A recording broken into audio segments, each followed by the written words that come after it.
Hey, it's Bryan from FXBilliards. Today I'm going to teach you how to keep this, the bridge, the granny stick, whatever, the rake, whatever you want to call it, out of your hands in a game of pool, and at the same time keep you from looking ridiculous because you're doing something rather than picking this up.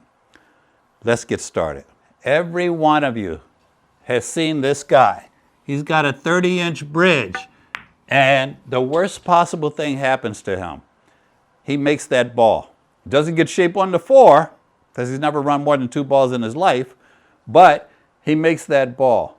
Rather than picking up the bridge, he'll accept 1 ball.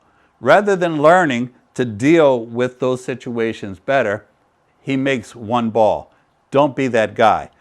I'm going to show you 5 ways to keep the bridge out of your hand, still get position, and play good pool. Number 1, get an extension for your cue. If you have a relatively high-end cue, they make an extension for your cue. Some cue companies even include the extension with the cue. If you don't have a cue that accepts an extension, you can buy extensions that will fit anything. This will allow you to make shots and do things with the cue ball that you wouldn't be able to do if you reached and had a ridiculously long bridge. Number 1, get an extension for your cue and practice with it. Number 2, recognize what I like to call the offhand zone. What is that? If I'm right-handed, that's this area of the table and this area of the table. If your cue ball is here, you cannot reach it in that zone of the table unless you're on a tiny little 7-foot table and you're a little bit taller. But if you're left-handed, this is not your zone. Your zone is here and here. So identifying and knowing where that zone is and being aware of it, because a lot of you act like you've never seen it before until you actually end up there. Then it's like, oh, I got to get the bridge. You chose to get the bridge. Okay, so number 2, recognize where that zone is. Number 3, now that you know where the zone is and you have recognized it, you can avoid it. How do we do that? I'm playing the 1. I need to get on the 2. A lot of players want to get closer to the 3. They come here. They play that shot. Now they decide they're on the correct side of the 2 because now they're moving closer to the 3.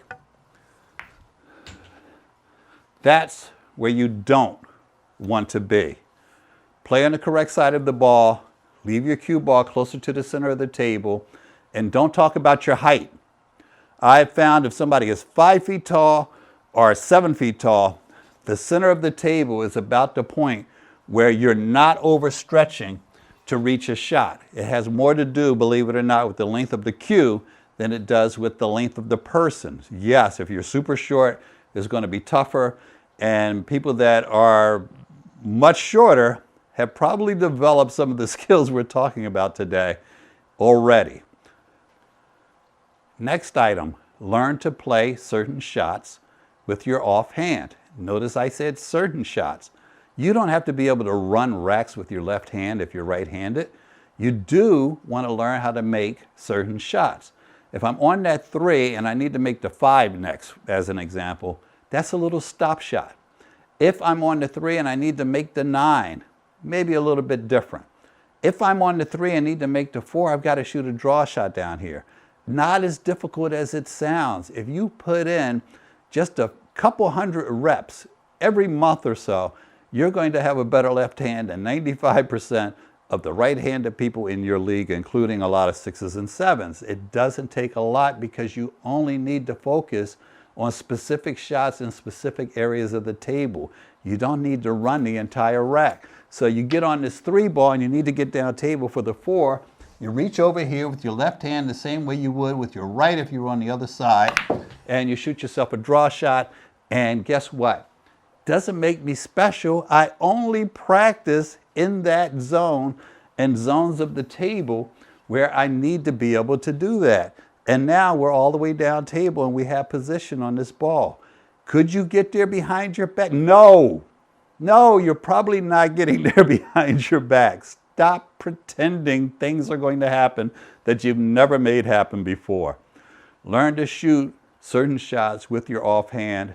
That is one of the best tips that I can give you, and it doesn't take as much work as you might think. Let's look at the next item. Number 5 on our list. Actually practice this stuff. If you're going to play with an extension, practice with the extension.